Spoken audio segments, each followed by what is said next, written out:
TRS ఉద్యమం అంటే ఎప్పుడైతే ఉద్యమం కేసీఆర్ గారు స్టార్ట్ చేశారో తెలంగాణ ఉద్యమం అప్పటి నుంచి కూడా మీరు ఆయనతోనే కలిసి ఉన్నారు. కేసీఆర్ గారి గురించి చెప్పండి అంటే ఏం చెప్తారు? కేసీఆర్ గారు భారతదేశంలోనే ఒక ఇంతకాలం ఉన్నా కూడా మీకు సరైనటువంటి గుర్తింపు రాలేదు పార్టీలో అని కొంతమంది అంటారు.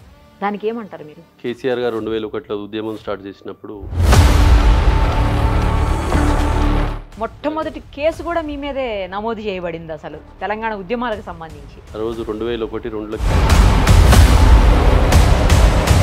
చాలా విగ్రహాలు ధ్వంసం చేసిన కేసు కూడా మీ మీద నమోదైనట్టుంది. కేసీఆర్ గారిని చాలా దగ్గరగా చూసినటువంటి వ్యక్తి మీరు. ఆయనలో బాగా నచ్చే విషయము నచ్చనిది రెండు చెప్పండి. అదే నాకు నచ్చుతుంది. నచ్చనిది అంటూ ఎప్పుడు నవ్వుతూ ఉంటారని చెప్పేసి మీ మీద ఒక మంచి కాంప్లిమెంట్ ఉంది. మీ ఏరియా ప్రజలందరూ చెప్తా ఉంటారు.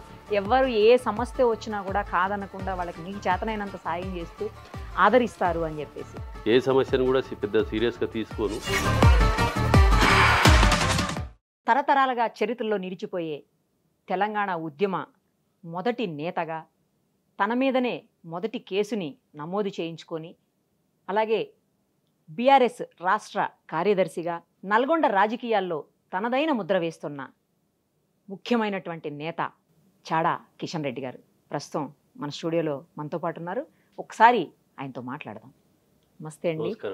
ఉద్యమ నేత మీకు ఫస్ట్ నుంచి, అంటే రాజకీయాల కంటే ముందు కూడా మీరు విద్యార్థి దశ నుంచే చాలా కీలకమైన ఉద్యమాల్లో ఉన్నారు అని విన్నానండి. ఎందుకు ఉద్యమాలంటే అంత ఇష్టమా? స్టూడెంట్గా ఉన్నప్పటి నుంచి కూడా కొంతమంది మిత్రుల ద్వారా ఇట్లా స్టూడెంట్ ఆర్గనైజేషన్స్లో తిరగడం, ఆ రోజు నుంచి కూడా విద్యార్థి ఉద్యమాల మీద ఆకర్షితున్నాయి తిరగడం. ఇంట్లో ఏమనేవాళ్ళు కదా, ఇంట్లో ఎటువంటి తిడతారు, ఆబ్జెక్షన్ చెప్తారు అని అదే ఇంట్రెస్ట్ అట్లనే కలిగింది. ఆల్మోస్ట్ అలా ఇంటర్మీడియట్ ఉన్నప్పటి నుంచి లెఫ్ట్ ఓరియంటెడ్ సంస్థలలో విద్యార్థి రాజకీయాలలో ఉన్నాను. తర్వాత యూనివర్సిటీకి వచ్చేసరికి టెల్సో అని తెలంగాణ లిబరేషన్ స్టూడెంట్ ఆర్గనైజేషన్ అని కొంతమంది మిత్రులు స్టార్ట్ చేస్తే వాళ్ళతో పాటు యాక్టివ్గా ఉండేటోని. ఆ తర్వాత ఇందిరారెడ్డి గారు జై తెలంగాణ పార్టీ పెట్టిండ్రు. ఆ పార్టీలో కూడా నల్లగొండ జిల్లా యువజన విభాగం అధ్యక్షునిగా జై తెలంగాణ పార్టీలో కొద్ది రోజులు పనిచేసినాను. తర్వాత వారు కాంగ్రెస్లో జాయిన్ అయినాక పార్టీ నిర్వీర్యమైంది. ఆ తర్వాత 2001లో కేసీఆర్ గారు టీఆర్ఎస్ స్థాపించిన రోజే జలదృశ్యంలో మేము కూడా వెళ్ళి వారి పిలుపు మేరకు టీఆర్ఎస్ పార్టీలో జాయిన్ అయినాం. జలదృశ్యంలో ఉండి ఆ రోజు నుంచి ఈ రోజు వరకు కూడా తెలంగాణ ఉద్యమంలో పనిచేస్తున్నాం. అంటే ఆల్మోస్ట్ ఆల్ తెలంగాణ ఉద్యమంలో మేము ఒక లైఫ్ టైం ఉద్యమకారులం అన్నట్టు.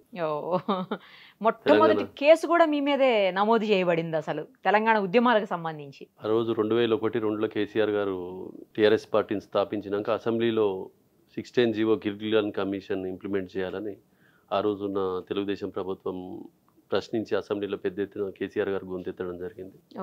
ముఖ్యంగా 16 జీవో ఇంప్లిమెంట్ నల్గొండ జిల్లాలో అంతర్జిల్లాల బదిలీలకు, ఉపాధ్యాయ అంతర్జిల్లాల బదిలీలకు వ్యతిరేకంగా కేసీఆర్ గారు మాట్లాడడం జరిగింది. 16 జీవో ఇంప్లిమెంట్ చేయాలని. ఆ రోజు మిగతా ప్రాంతాల నుంచి నల్గొండ జిల్లాకు పెద్ద ఎత్తున ఉపాధ్యాయులు ట్రాన్స్ఫర్ చేయించుకోవడం రావడం, అక్కడ ఉపాధ్యాయులు కూడా వ్యతిరేకించిన సందర్భం. ఆ సందర్భంలో ప్రభుత్వానికి వ్యతిరేకంగా ఆ రోజు టీఆర్ఎస్ కేసీఆర్ గారు బంద్ కాల్ ఇవ్వడం జరిగింది. బంద్ సందర్భంగా బస్ బర్నింగ్ కేసు నా మీద ఆ రోజున్న ప్రభుత్వం మోపడం జరిగింది. అంతర్జిల్లాల బదిలీలకు వ్యతిరేకంగా పెద్ద ఎత్తున ముందుగా ఫస్ట్ నల్గొండ జిల్లా బంద్ను కేసీఆర్ గారు 2002లో పిలిపిస్తే ఆ బంద్లో మేము చురుగ్గా పాల్గొన్నాం. ఆ రోజున్న ప్రభుత్వం ఆ రోజున్న పరిస్థితుల వల్ల ముఖ్యమైన నేతల మీద ముందుగా నా మీద కేసు పెట్టి బస్ బర్నింగ్ కేసు పెట్టడం. అలా మొదటి కేసు నా మీద. అక్కడ విగ్రహాలు కూడా చాలా విగ్రహాలు ధ్వంసం చేసిన కేసు కూడా మీ మీద నమోదైనట్టుంది. ఇది కూడా ఆ రోజున్న పరిస్థితుల వల్లనే జరిగింది. రాజశేఖర రెడ్డి గారి విగ్రహం ధ్వంసం కూడా 2010లో జరిగింది. అందులో పర్సనల్గా మాకు రాజశేఖర రెడ్డి గారి మీద కోపం లేకున్నా ఉద్యమ పరంగా ఆయన 2009లో తెలంగాణలో ఎన్నికలు అయిపోయాక ఆంధ్రాలో ఆయన హైదరాబాద్ రావాలంటే పాస్పోర్ట్ తీసుకోవాలని మాట్లాడడం జరిగింది. దాన్ని తెలంగాణ ఉద్యమకారులు అందరం వ్యతిరేకించినాం. అదేవిధంగా 2010లో వాళ్ళు విజయమ్మ గారు కరీంనగర్లో బహిరంగ సభ పెట్టిండ్రు.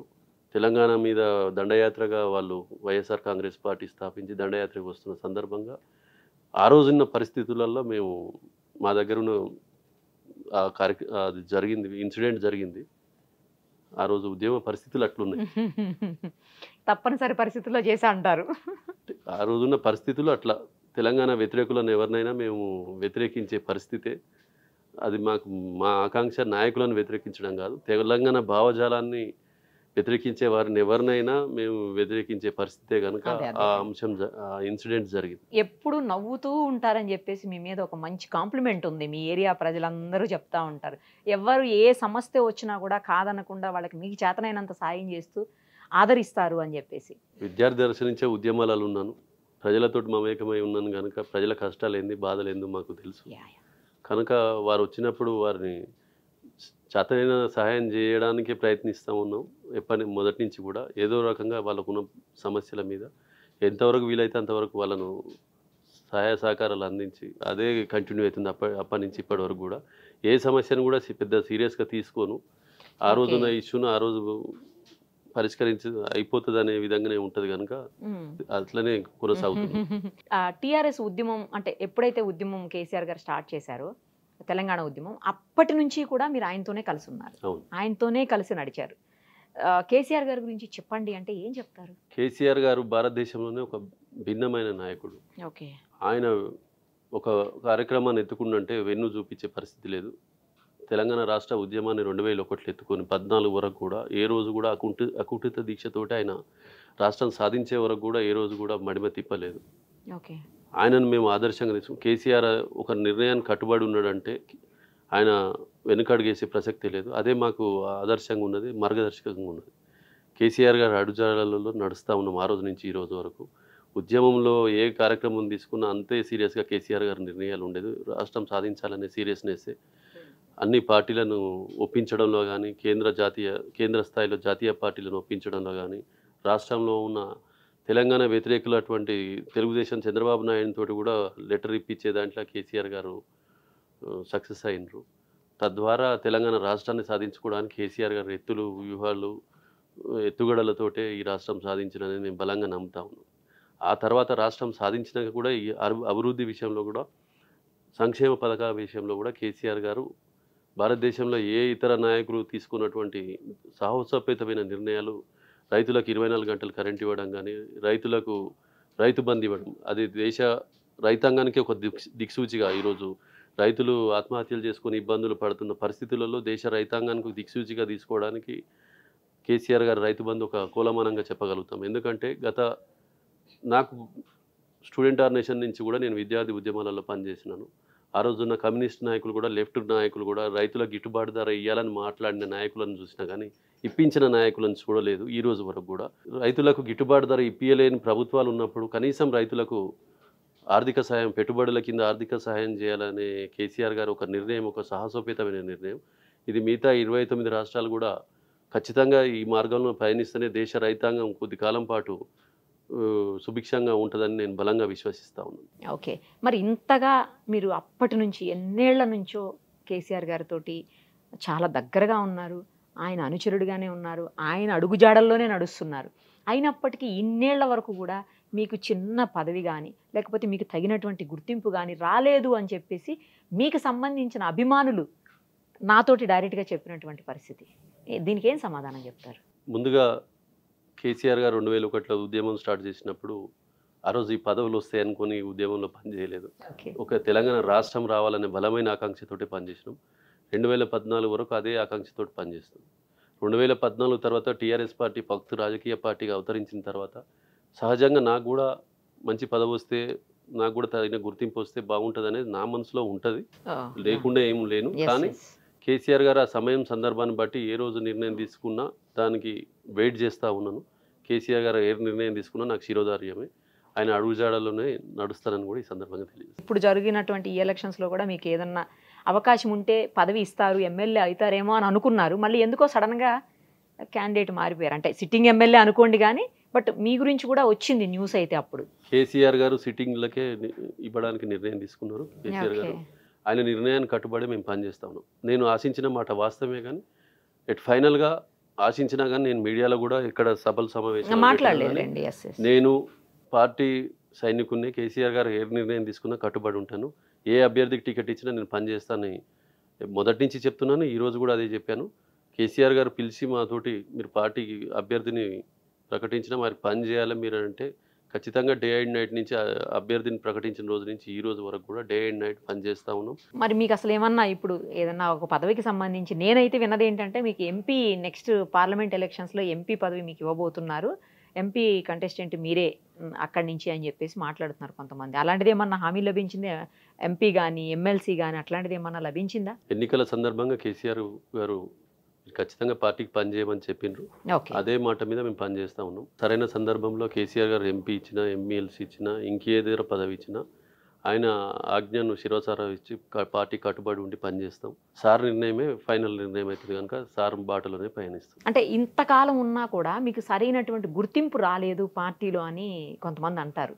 దానికి ఏమంటారు మీరు? ఇప్పుడు ఇంత పెద్ద పార్టీ వ్యవస్థలో ఏదో కొద్ది మందికే పదవులు ఇవ్వగలుగుతారు కేసీఆర్ గారు. ఉమ్. ఆ కోణంలోనే ఆయన ఈక్వేషన్స్ని బట్టి సందర్భాన్ని బట్టి నిర్ణయం తీసుకున్నారు. ఈసారి కూడా సిట్టింగ్లకే ఇవ్వాలని నిర్ణయం తీసుకున్నారు కనుక వారికి ప్రస్తుతం మా నల్గొండ ఎమ్మెల్యే కంచెల భూపాలరెడ్డి గారికి ఇవ్వడం జరిగింది. రానున్న సమయంలో నాకు కూడా సరైన సమయంలో తగిన గుర్తింపు ఇస్తారని నేను ఆశిస్తా ఉన్నాను. మీరు ఇప్పుడు ప్రజలతోటి రెగ్యులర్గా మమేకమై ఉంటారు, రెగ్యులర్గా ప్రజలతోటే ఉంటారని చెప్పేసి కూడా వింటా ఉన్నాము. మీలాంటి వ్యక్తిని ప్రజలకు దూరంగా అంటే పదవి ఏదన్నా ఉంటే ఇంకా దగ్గరగా ఉంటారు కదా. అవును, మామూలుగా ఉన్నది వేరు, పదవిలో ఉండి దగ్గరగా ఉండేది వేరు, ఇంకా ప్రజలకు ఎక్కువ సర్వీస్ చేయగలుగుతారు కదా అనేది ఒక ఇదైతే నడుస్తుంది చర్చ అక్కడ. 2001 నుంచి కూడా మేము ఉద్యమ పరంగా ప్రజలలోనే ఉన్నాం, ప్రజలతోటి పనిచేస్తున్నాం. ఓకే. ఆ రోజు మాకున్న శక్తి కొద్దీ ప్రజలతోటి పనిచేస్తూ వాళ్ళ సమస్యలను తీర్చడానికి ప్రయత్నించాను. 2014 తర్వాత కూడా పార్టీ అధికారంలోకి వచ్చినాక ఏ పదవి లేకున్నా కానీ ప్రజల సమస్యలను స్థానికంగా ఉండే వాళ్ళకున్న ప్రైమరీ సమస్యలు ఏవి వచ్చినా మా దగ్గరకు వస్తే ఖచ్చితంగా పరిష్కరిస్తూనే ఉన్నాం. అది పదవి ఉన్నా లేకున్నా సాగుతూనే ఉంటుంది, దినచర్యగా సాగుతూనే ఉంటుంది. పదవి వస్తే ఇంకా మెరుగ్గా పనిచేస్తాం, అదే అంటున్నా. కానీ లేకున్నా కానీ ప్రజల సమస్యలతోటి ప్రజలలోనే ఉండి పనిచేస్తాం. అది అది ఒక ప్యాషన్, ప్రజలలో ఉండాలి, వాళ్ళతోటి కలిసిపోవాలనేది నాకు ఎప్పుడు ఉండేది. అది ఎప్పటికి కొనసాగుతూనే ఉంటుంది. ఫ్యామిలీలో ఎవరైనా ఉన్నారా అండి పొలిటికల్ ఫీల్డ్లో? మా పెద్దనాన్నగారు కనుక సీనియర్ కాంగ్రెస్ నాయకుడు ఉండే. మా ఫ్యామిలీ అంతా కాంగ్రెస్ తెలుగుదేశంలో ఉన్నారు. Okay okay. మొదటి నుంచి కూడా. మరి మీరేంటి? నేను స్టూడెంట్ ఆర్గనైజేషన్ నుంచి కూడా లెఫ్ట్ ఓరియంటెడ్ విద్యా సంస్థలలో పనిచేసిన తర్వాత పూర్తి స్థాయిలో తెలంగాణ ఉద్యమంలో పనిచేస్తా ఉన్నాను. నేను ఎప్పుడు ఆ రాజకీయ పార్టీల వైపు పోలే, ఉద్యమ పరంగానే ఉన్నాను. విద్యార్థి దశ రాజకీయాల నుంచి కూడా లెఫ్ట్ ఓరియంటెడ్ ఉద్యమాలలో ఉన్నాను. తర్వాత తెలంగాణ ఉద్యమంలో ఫుల్ టైమ్గా పనిచేస్తా ఉన్నాను. ఓకే. కేసీఆర్ గారిని చాలా దగ్గరగా చూసినటువంటి వ్యక్తి మీరు. ఉద్యమ సమయంలో అయితే అసలు రోజు కలిసేవాళ్ళేమో నాకు తెలిసి. ఆయనలో బాగా నచ్చే విషయము, నచ్చనిది రెండూ చెప్పండి. ఆయన ఒక నిర్ణయం తీసుకొని ఒక విషయాన్ని పట్టుకున్నాడు అంటే దాన్ని అంతు తెలిసేదానిక ఊరుకోడు. ఖచ్చితంగా ఆ విషయంలో సక్సెస్ అయిన దానిక పర్సువేట్ చేస్తూనే ఉంటారు. ఒక ఎలక్షన్, బై ఎలక్షన్స్ తీసుకున్నా, ఒక పార్టీ కార్యక్రమాలు తీసుకున్నా మమ్మల్ని అందరినీ రాత్రింబాలు మీరు ఏం చేస్తున్నారు మినిట్ టు మినిట్ మానిటర్ చేస్తూ మాతోటి పని చేయించిన నాయకుడు. విజయం సాధించే వరకు కూడా అహర్నిశలు దాని మీదనే ఆలోచిస్తూ దాని మీదనే పనిచేస్తారు కేసీఆర్ గారు. అందుకే తెలంగాణ రాష్ట్రం వచ్చింది. అందుకే ప్రభుత్వం కూడా ప్రతి అంశంలో కాళేశ్వరం ప్రాజెక్ట్ తీసుకున్నా, పాలమూరు లిఫ్ట్ ఇరిగేషన్ తీసుకున్నా, మిషన్ భగీరథ తీసుకున్నా, మిషన్ కాకతీయ తీసుకున్నా, ఇవన్నీ కూడా కేసీఆర్ గారు ప్రతి మినిట్ టు మినిట్ పర్సువేట్ చేయడంలోనే అతి తక్కువ కాలంలోనే పూర్తయినాయి. అది వారు ప్రతి విషయం మీద అంత సీరియస్గా పనిచేస్తారు కనుకనే ఇప్పుడు సెక్రటరియట్ తీసుకున్నాను, యాదాద్రి భువనగిరి టెంపుల్ తీసుకున్నా. ఇవేయి ఒక జీవిత కాలంలో ఏ నాయకుడు కంప్లీట్ చేయని కార్యక్రమాలను వితిన్ 4-5 సంవత్సరాలలో కేసీఆర్ గారు అవలీలాగా చేసి చూపించినంటేనే వారు ఒక కార్యక్రమాన్ని తీసుకుంటే ఎంత సీరియస్గా దాని మీద పనిచేస్తారు అనేది మన కళ్ళకు స్పష్టంగా కనిపిస్తూ ఉన్నది. కాళేశ్వరం ప్రాజెక్ట్ అనేది ఒక 10 సంవత్సరాలు కట్టినా కానీ అంత ప్రభుత్వాలు ఏవి కూడా 10-15 సంవత్సరాలు కడితే కూడా కంప్లీట్ కానీ కార్యక్రమాన్ని అంత పెద్ద ప్రాజెక్టును ఒక 3 సంవత్సరాలలో డే అండ్ నైట్ అందరితోటి ఇంజనీర్లు ఎమ్మటి, అధికారులు ఎమ్మటి పడి సార్ కంప్లీట్ చేయడం మనకు స్పష్టంగా కనిపిస్తూ ఉంది. ఏ విషయంలో ఏ పని చేసినా సార్ అంతే సీరియస్గా ఉంటారు కేసీఆర్ గారు. అదే నాకు నచ్చుతుంది. నచ్చనిది అంటూ నాకు పెద్దగా ఏం కనపడదు. ఏదో ఒకటి నచ్చకుండా ఉంటుంది కదా, చెప్పండి. నచ్చకుండా ఉండే అంశాలు మాకేం లేవు. సార్ ఏ నిర్ణయం తీసుకున్నా దాన్ని మాకు గొప్పగానే కనిపిస్తుంది తప్ప నచ్చదు అనేది ఉండదు. అనేది ఏం లేదా? కేటీఆర్ గారితో కూడా దగ్గరగా ఉంటారా, కేసీఆర్ గారితో ఎక్కువ ఉంటారు? లేదు, మేము పార్టీ అధ్యక్షుడు, మేము రాష్ట్ర కమిటీలో ఉన్నాను కనుక కేటీఆర్ గారు కూడా మాకు వర్కింగ్ ప్రెసిడెంట్, వారి ఆదేశాలను మేము పనిచేస్తూనే ఉంటాం. వారు కూడా కేసీఆర్ గారి నోట్లంగా ఊడిపడ్డట్టే ప్రతి విషయంలో కూడా సీరియస్గా పర్సివేట్ చేస్తూ పనిచేస్తారు. వారు కూడా తెలంగాణ రాష్ట్రానికి భావి నాయకుడిగా మాకు స్పష్టంగా కనిపిస్తా ఉన్నారు. ఓకే. అంటే ఇద్దరిలో ఎవరితో ఎక్కువ పనిచేయటం మీకు ఇష్టం? ఆబ్వియస్లీ కేసీఆర్ గారితో మాకు మా సార్ మొదటి నుంచి కూడా కేసీఆర్ గారు అంటే విపరీతమైన అభిమానం. ఆయనను ఎవరు చిన్న మాట మాట అన్నా కూడా తట్టుకోలేరేమో. తట్టుకోము. మేము వాళ్ళని ఖండిస్తూనే ఉంటాం. ఉమ్. ఎందుకంటే చిన్నప్పటి ఆల్మోస్ట్ 25 సంవత్సరాల నుంచి నేను విద్యార్థి దశ నుంచి కూడా సార్ వెనకంగా ఉన్నాను కానీ అంటే సార్ ఒక ఆదర్శవంతమైన నాయకునిగానే ఆయన శిష్యునిగానే మా మార్గదర్శకునిగా కనిపిస్తారు సార్ కేసీఆర్ గారు. అదే అర్థమైపోతాం, చిన్న మాట అంటే కూడా తట్టుకోలేను అన్నప్పుడే. రాజకీయ విమర్శలల్లో వారిని ఏది విమర్శించినా మేము ముందుండి దాన్ని అపోజ్ చేయడంలో ముందుంటాం. మరి ఇంత అనుబంధం ఉండి ఇంత మీకు అభిమానం ఉంది ఆయన మీద, ఇదంతా ఆయన తెలుసు కదా, ఎందుకో మిమ్మల్ని నెగ్లెక్ట్ చేశారేమో అనే ఫీలింగ్ కొందరిలో ఉంది. నేను నా క్వశ్చన్ కాదు, చాలా మంది అంటున్నది నేను మిమ్మల్ని అడిగాను. ఒక కుటుంబంలోనే ఒక 10 మంది ఉంటే తల్లిదండ్రులు ప్రతి ఒక్కరికి సమన్వయం చేయడం సాధ్యం కాదు. Yeah yeah. 1 by 1 చేసుకుంటూ వస్తారు. ఆ క్రమంలో నాకు వచ్చేదానిక నేను వెయిట్ చేయాల్సిందే తప్ప మిగతా ఆప్షన్స్ ఏమి ఉండవు. అంటే మీరన్నట్లు పదవి ఆశించి అయితే మీరు ఉద్యమంలోకి వెళ్ళలేదు కదా. కేసీఆర్ గారు మా గురువు స్థానంలో, తండ్రి స్థానంలో ఉన్నారు. మేము వారి పిల్లల్లాగా పెరిగినాం పార్టీలో. గత 25 సంవత్సరాల నుంచి పనిచేస్తూ ఉన్నాం కనుక ఏదో సందర్భం వచ్చినప్పుడు మాకు కూడా లిఫ్ట్ ఇస్తాడనేది ఖచ్చితంగా ఆశిస్తూ ఉన్నాం. భూపాల్ గారికి మీకు సరిగా పడదు అసలు, మీ నియోజకవర్గంలో లోకల్లో వాళ్ళు ఎవరు కూడా మీకు పెద్దగా సహకరించరని అంటుంటారు. రేపు ఒకవేళ ఎంపీ ఎలక్షన్స్లో మీరు కనుక కంటెస్ట్ చేస్తే మరి వీళ్ళంతా ఇన్ఛార్జీలంతా మీకు సపోర్ట్ చేస్తారా? ఇప్పుడు మీరు చేస్తున్నారు కానీ వాళ్ళు చేస్తారా తర్వాత?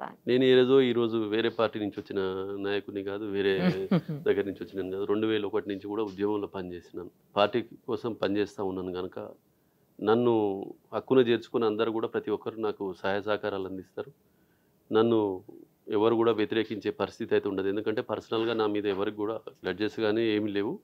ఉద్యమం పార్టీ పరంగానే పనిచేస్తాను. ఏదైనా ఉన్నా మంచి చెడు కూడా పార్టీ పరంగానే ఉంటుంది కనుక పర్సనల్గా రిలేషన్స్లో అయితే నాతోటి అందరూ బాగుంటారు, అందరూ సహకరిస్తారని నేను అనుకుంటాను. ఓకే, మరి ఒకవేళ రాబోయే ఎలక్షన్స్లో మీకు గనక ఎంపీ చెయ్యాల్సిందే మీరు అంటే చేస్తారా, లేదంటే ఎమ్మెల్సీకి మీరు ఎక్కువ ఇంట్రెస్ట్ చూపిస్తారా? రెండిట్లో ఏది మీకు ఇంట్రెస్ట్? నేను ముందే చెప్పినాను కదా అండి మీకు, కేసీఆర్ గారు ఏం తీస్తే ఏది కదా అంటే దానికి కట్టుబడి ఉంటాను. నేను ఖచ్చితంగా కేసీఆర్ గారు ఏది ఆదేశిస్తే దానికి కాంటెస్ట్ చేయడానికి రెడీగా ఉన్నాను. రైట్ అండి కిషన్ రెడ్డి గారు, మీకు ఆల్ ది వెరీ బెస్ట్. త్వరలోనే మళ్ళా మరో ఇంటర్వ్యూతో కలుద్దాం. Thank you.